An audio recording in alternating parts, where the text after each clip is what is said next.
Hello everyone, this is Ange. Welcome to another episode of the Visual Novel Monthly Recap, this time covering news that happened in February of 2025. But unfortunately, there are a few things I missed towards the end of January 2025 and apparently even December, so I'm just going to quickly go through the ones I missed. A visual novel named Tsuriyotsu had a fan translation announced in mid-December 2024. This is notable as it's one of the more popular slice-of-life dramas developed by Naval, the same developers who made Shuffle, and is pretty well known for having a cross-dressing protagonist. As of now, the fan translation seems to be roughly halfway done. There's barely any editing and no QA yet. Just Blue released a new dark boys love visual novel called Masquerade Hell Academy. It appears to be the very first dark nuki developed by Pill Slash.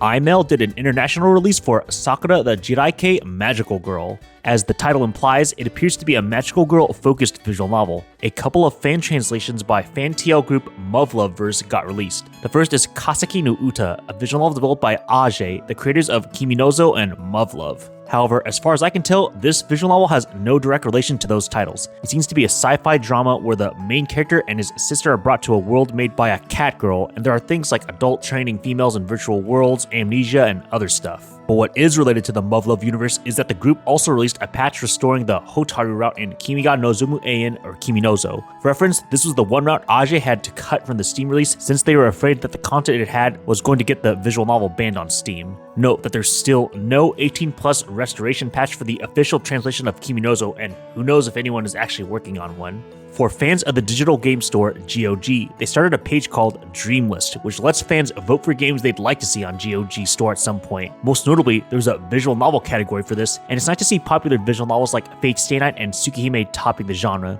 Unfortunately, the very top includes non-VNs like Shin Megami Tensei Devil Survivor, Persona 3, and Persona 4, so take this wishlist feature for visual novels with a grain of salt. Icy Sun 55 released a fan translation for Time Travelers, a game originally released on the 3DS. As far as I can tell, this is a multi-route mystery visual novel with no gameplay, and it's apparently even set in the same world as 428 Shibuya Scramble.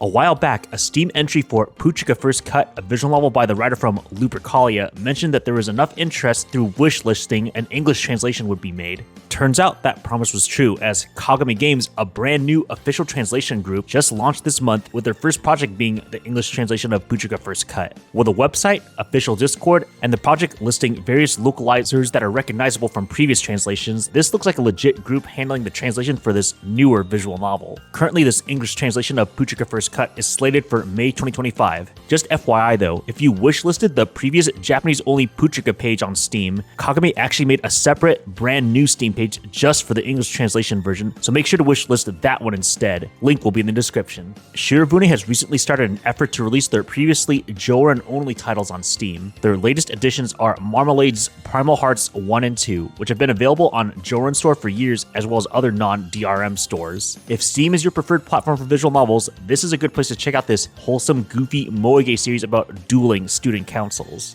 And to prove their commitment, almost immediately after Primal Hearts 1 and 2 came out on Steam, Shiravune announced a Steam page for Marshmallow All the Way Home. This is another Marmalade-developed visual novel, but instead of dueling student councils, it has a wholesome vibe focusing on the main characters working at a sweets shop. It has one of my personal top 3 favorite common routes in visual novels. Shiravune even started a Marmalade Steam bundle, implying more titles will be coming. I believe they accidentally spoiled that Study Steady 1 will eventually be released on Steam as well. The official English release of Kanon has been completed for the Nintendo Switch. This version is based on the remastered Steam release from a few months ago. Unfortunately, there have been some censorship changes, or people calling them that at least. Since it's on a Nintendo platform, I guess that's to be expected, but they removed bath scenes, adjusted kiss scenes, and toned down harsh language and crude jokes. Shiravune has released the 3rd episode of the Criminal Border series, Third Offense, or as it's called on Steam, Liminal Border Part 3. This episodic visual novel developed by Purplesoft and written by the same guy behind the 9-9 and Kimagure Temptation series continues its down-to-earth yet psychological thriller plot.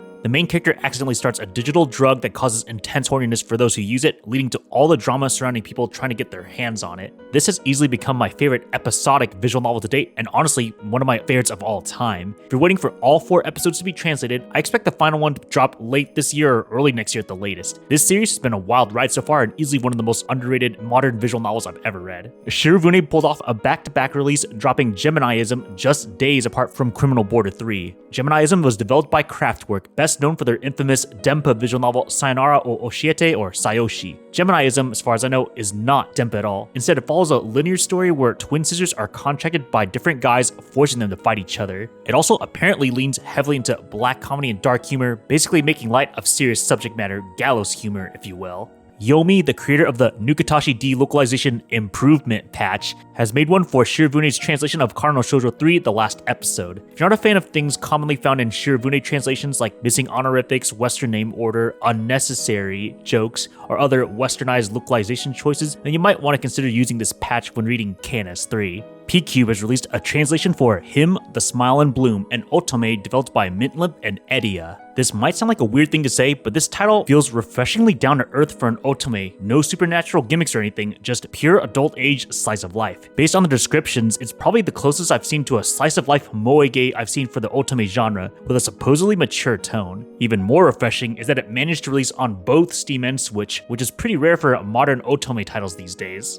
Manga Gamer has released Beat Valkyrie Ixseal, developed by Alisoft, the creators of Rance, Ivnical, and Dona Dona. Like other Alisoft titles, this one has a heavy gameplay focus featuring an RPG-like system. The story follows a former eroge rider who awakens to his past life as a demon king and sets out to take over the world. Also true to Alisoft's style, this game heavily incorporates H-scenes alongside its gameplay, with Valkyrie heroines fighting to stop the demon king's army. Beat Valkyrie Ixseal is currently available exclusively on the Manga Gamer store. After announcing an English translation ages ago, Sekai Project finally released Harumare Kururu localized on Steam as Harukuru Spring Has Come True. This VN is interesting because it has a pretty notable genre shift. Let's just say it starts as a polyamorous harem nukige before shifting to something more serious. Unfortunately, for reasons Sekai Project detailed in a blog post, there is no 18+ release of any kind as of this month, and will supposedly come later in Q1 2025. For now, the best you can get is a 17+ patch where only the H-scenes are cut out but still referenced to, and apparently has updated rewritten scenarios to still account that the sex still happened for purposes for the serious part of the plot. This 17+ version will also have upscaled HD resolution.